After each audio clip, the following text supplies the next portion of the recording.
Hello, everybody. So, with the Rise of the Ever-Chosen campaign, some of you might remember that there was a point in time when the party essentially pillaged the Tomb of Setra the Imperishable in Kemri. Um, got caught, a lot of consequences, and Setra gave them a task to kind of remove a curse, but one of the party was going to be bound to him in eternal servitude. So they found a way to get around that.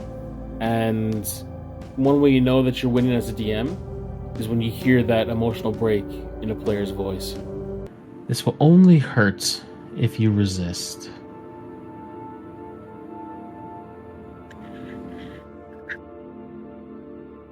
I do it for my people. An honorable sacrifice, then.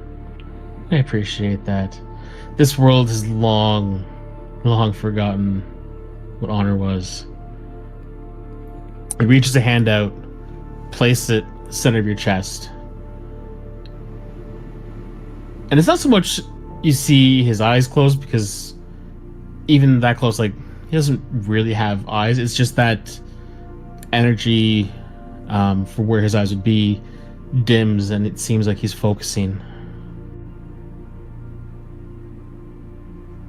And you feel a pull, which could only be something at your soul. And it's at that moment of a familiar voice echoes in your ears. You realize it's Manfred. He kind of laughs and goes, "Now's your chance." So how do you want to deceive Cetra? How are you channeling the energy of that ruby to save your soul from eternal damnation? It's about... See, Cardinal is a person of faith. It's not her first time standing up against undead sycophants, tyrants, and the like. Cetra's just one of many. He's super powerful. But the thing about these kinds of people is their ego blinds them. And if there's something Cetra has with the way he is, it's ego. I'm gonna try and use my insight into what we've seen so far of his character and modify my behavior in that manner as to, like, as a way of, like, making the switch. I can words. Does that make sense? Yeah, no, I get you. Okay. I'm gonna use my ability to read him and what he thinks is important to slip something under his notice. You said insight. Okay. So in that case, roll your insight with advantage. As I do that, I'm gonna very quietly whisper under my breath, "Forgive me."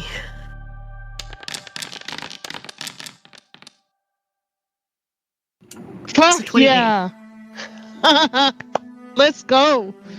So you focus on your insight into who Cetra is as a person, what drives him, what he desires, and as you feel that tug at your soul, you make that connection in an instant, and you look around. You notice drifts of there's little particles floating in the air, dust that's seeping through the cracks of the pyramid. And as that connection is made, everything freezes. Yes, there we go. That's working. And in a flash, he turns and he buries his right hand straight through Brunhilde's chest. And she just has a shocked expression. No feeling, like no words escape her mouth. And he rips his hand out and he's holding her heart. Blood bursts from her mouth, It's flowing down her chest, goes down her arms, and pools around the base of the ruby. He takes the heart, holds it over top, and just squeezes, and a rain of blood pours down onto it. There's that slight tinge of red, and from a shadow behind Cetra steps out Brunhilde.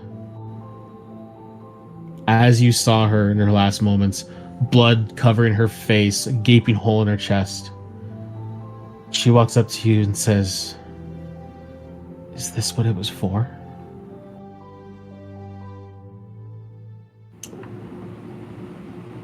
I see.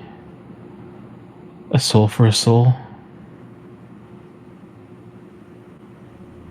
They told me it was important,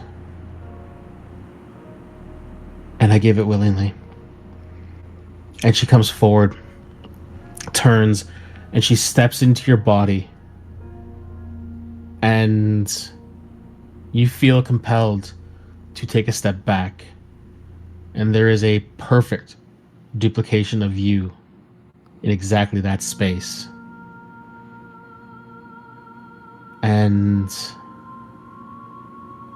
something tells you you don't have much time. You need to get out. And the last words you hear in Brunhilde's voice, "Run, child.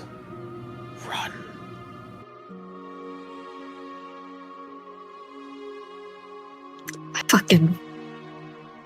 Fucking get out of there, man.